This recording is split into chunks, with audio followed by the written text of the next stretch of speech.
I think Percy is someone that doesn't like to be called by name.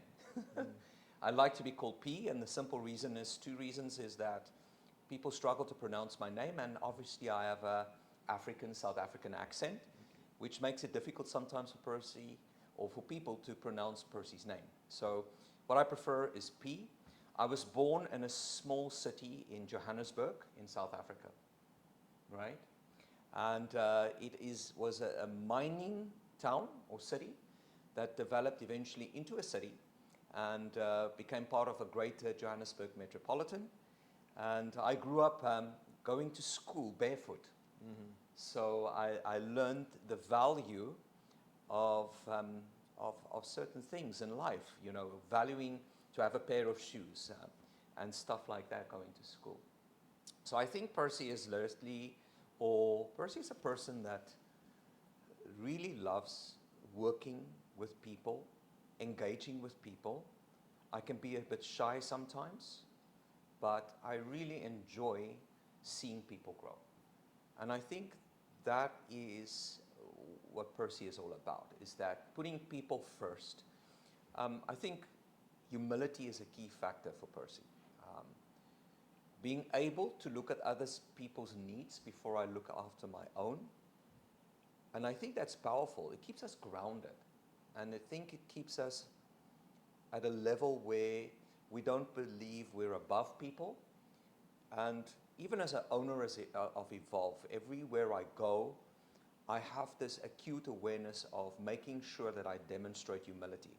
Look, I don't always get it right, but definitely I try, right? And it's just measuring the engagement with people. Percy is also a person that when he was 6 years old, I'll tell you a bit of a story about that. I think my dream to touch people in a special way, or touch their hearts, or help them grow, or fulfilling my purpose of being a catalyst for change, started when I was 6 years old. Many people know the story, but many people don't, is I remember being at church, and there was a minister in front, and what was really powerful about it was not the message that he gave, but what was powerful is how he portrayed himself and the impact that he had on people. And my aunt sat next to me and she said, "Oh, you look very deep in thought." And I said, "Yes, I am." And she said, "So what are you thinking about?"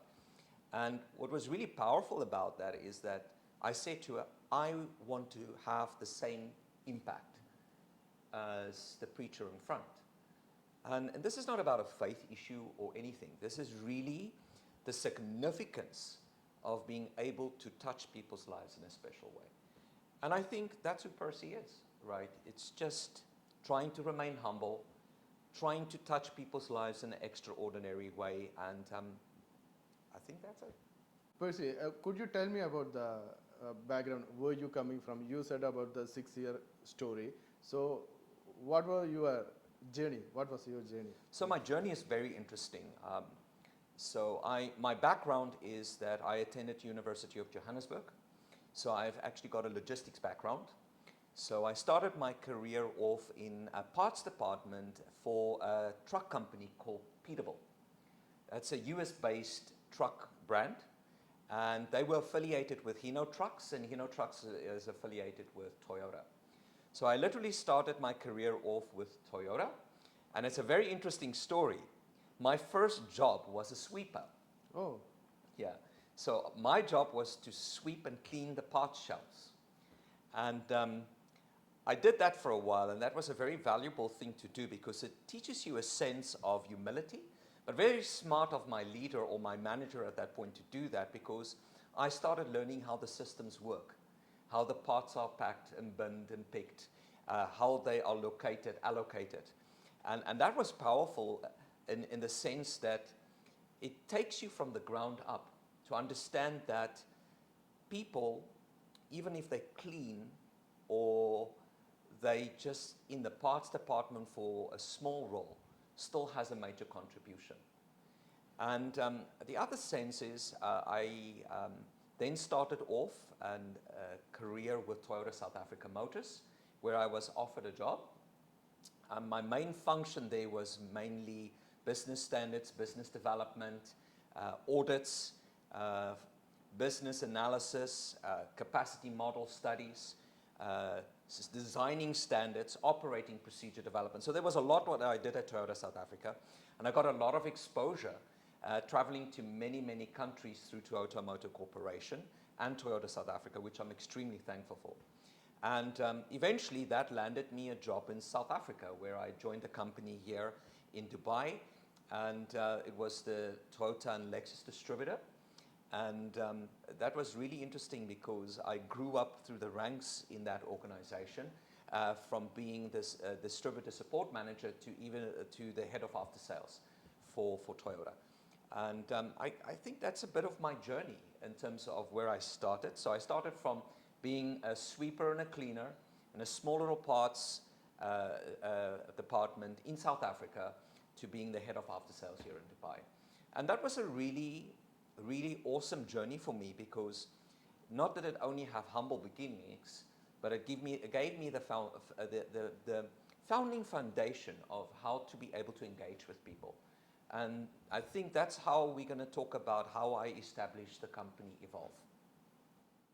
I think it's more about, not so much about the logo, but it's more about what Evolve stands for. And I think it's a very simple explanation. Evolve wants to be two things. Number one, we want to put people first. And secondly, we want to be catalysts for change. Now, let me explain a bit about the logo. And then the logo will then be a demonstration of how we connect everything together. So when we originally designed the logo, what we had in mind was change management, transformation, working with organizations to be more profitable, working with organizations to be more engaged, working with organizations just to be healthier in their well-being. So we chose the dandelion, which is, if you're not familiar with it, the word dandelion is lion's teeth, because it's yellow and it's got lots of spikes on it. But the wonderful thing about the dandelion is that it goes through evolution process as the season goes on. So the one stage of the dandelion is when it's in its seeding, or it sends off seeds or gives seeds. And what we envisioned with the Evolve logo was that as catalysts of change, we actually want to blow on this dandelion. Many people can resonate or relate to this, is the fact that you would walk in a field, you see this beautiful seed, and the only thing that you want to do with it is pick it up and blow it. And that's really how we feel about everything that we want to do as a company.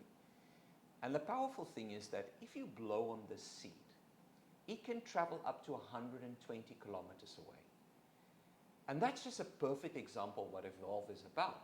Because being a catalyst of change, it doesn't mean you isolate yourself just to where we're based here in Dubai in the UAE, but it becomes almost a global impact of having that change resonate in people or being instilled in people all over the world.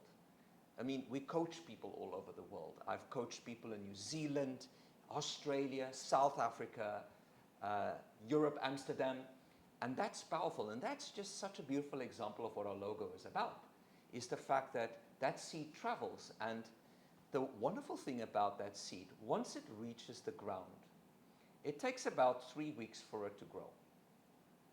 And that's exactly what's happening to Evolve currently, is the seed is growing in people, and they say, I want a part of that as well. And what then happens is it goes through the same evolution process. Someone else blows the seed, and it travels another 120 kilometers. So the impact for us is now 240 kilometers. And that is powerful, because that's how we wanted to stretch the boundaries with creating this logo. The other thing that is powerful about the logo is people start using it in sentences. When you talk about transformation and you talk about what people need to go, they want people to evolve. They want people to be more engaged. They want people to respectfully challenge. And I think that's what the Evolve logo was about. So everything that we created around this logo and the brand of Evolve is currently ringing true.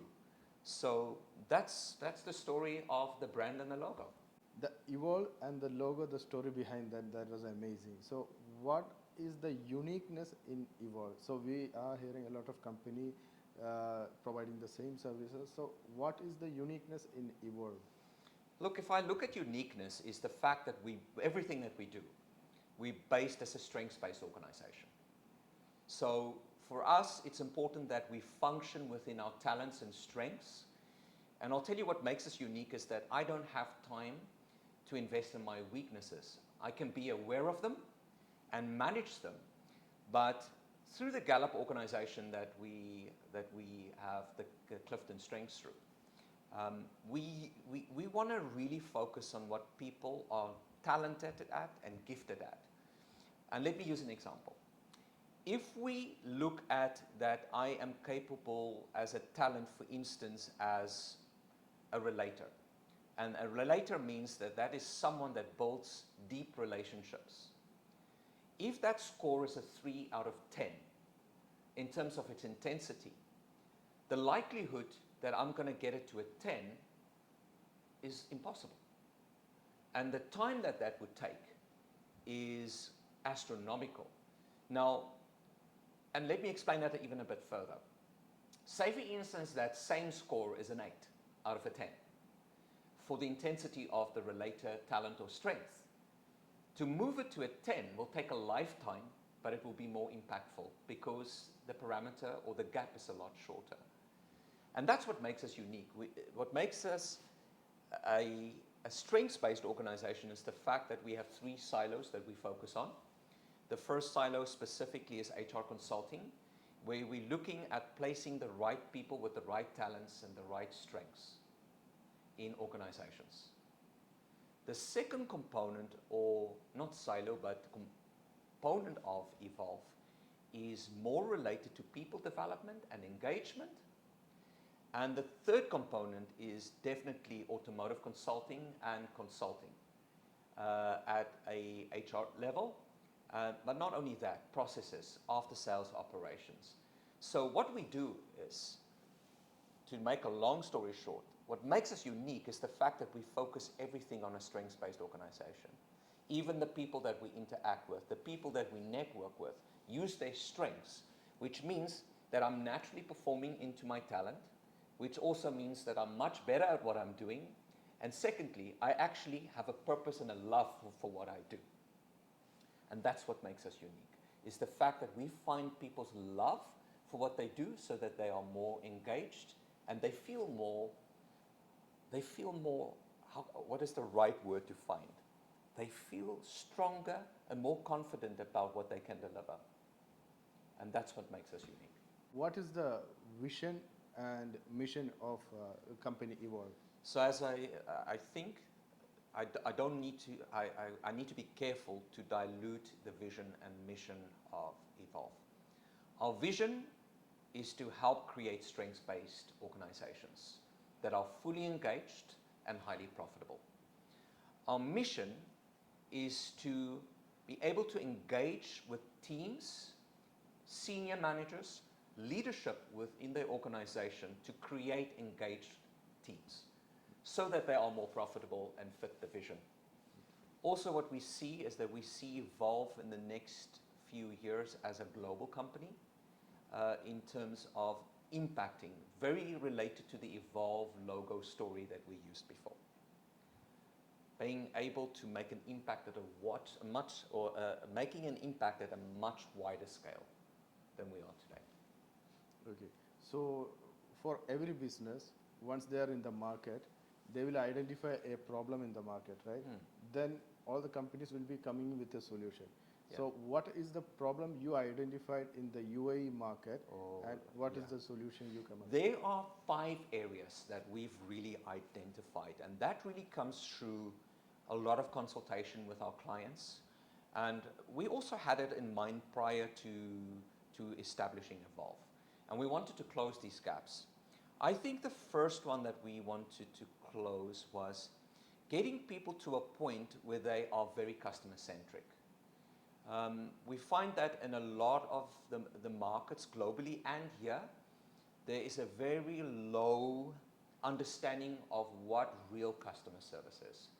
There are really good examples in the UAE, And I think there's global good examples, but the mindset and the culture of being customer-centric. Example, but it's a very powerful example because a lot of people won't be able to open that door, or they walk in and they might not see it. But for us, that's an important factor of having a customer-centric mindset. So that's number one. Number two, what we've seen is that there's a lack of accountability in terms of what I own in my job or in my role in an organization. And it really stems from the fact that a lot of people are not part of the decision making of the whole process. As managers, we cascade from the top down. This is our vision, this is our mission, and this is what we need to do. But there's a lack of feedback in terms of, listen, I actually have an opinion.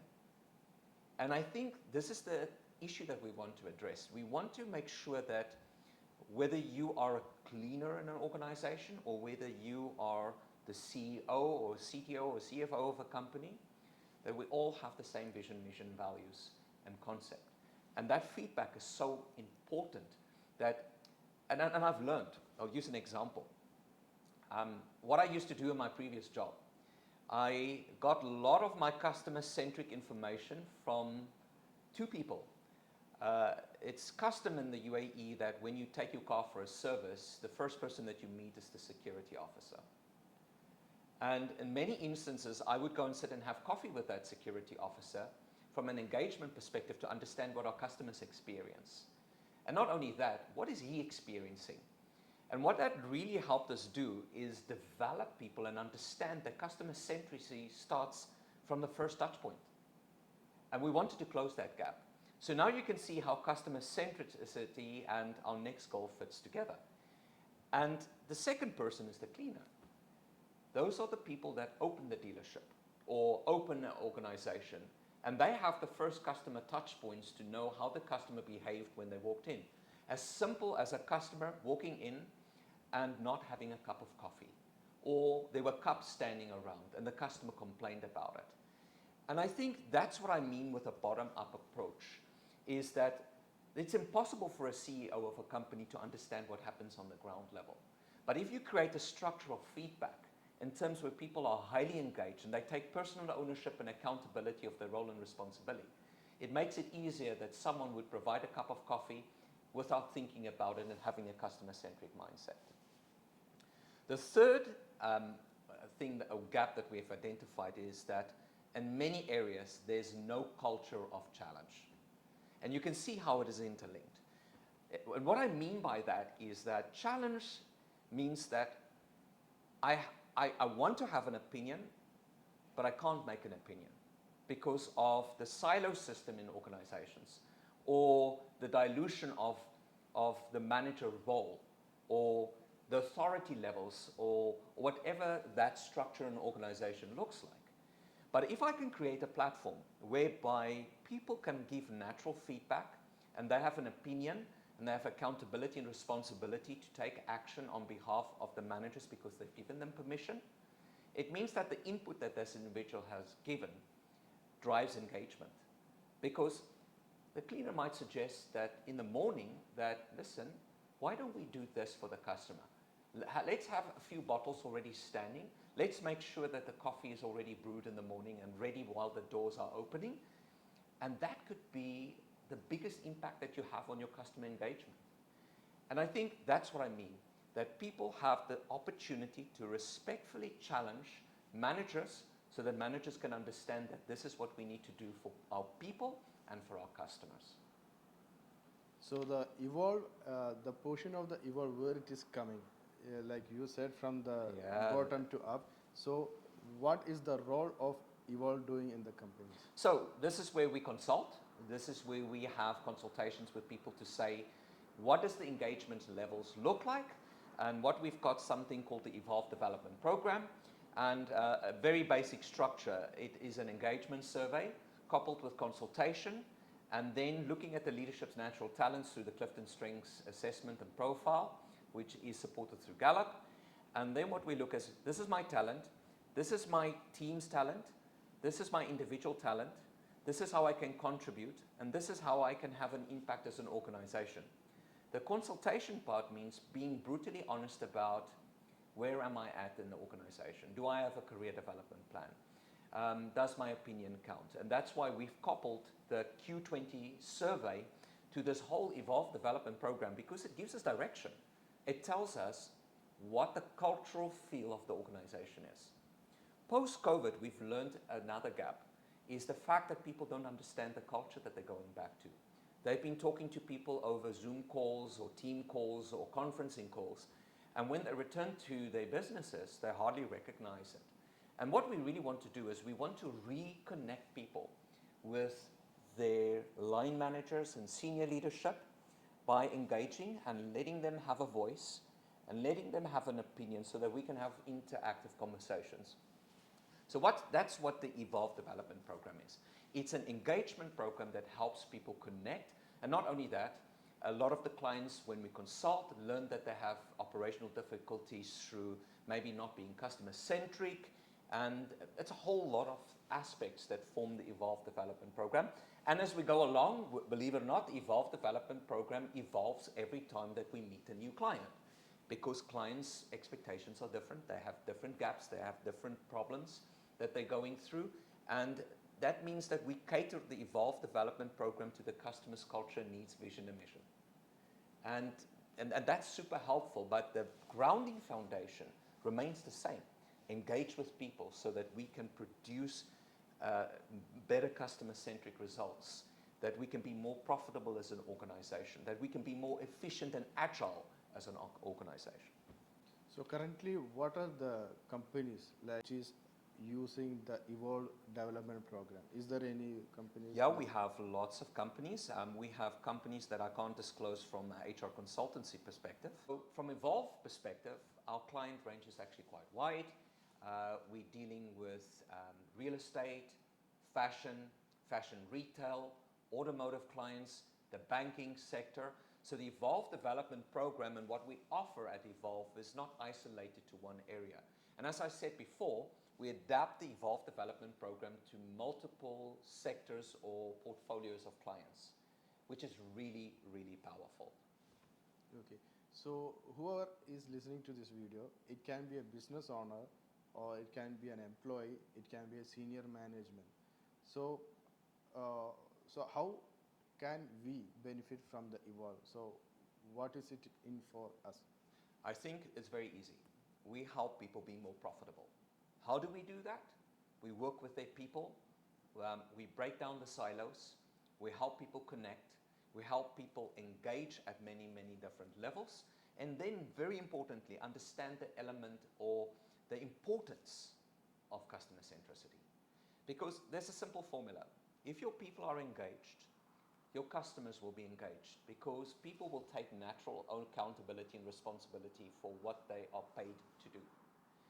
Thirdly, we also find the right role and fit for people, so that if clients are looking for people that need to fit a certain role, we make sure that we place the right people.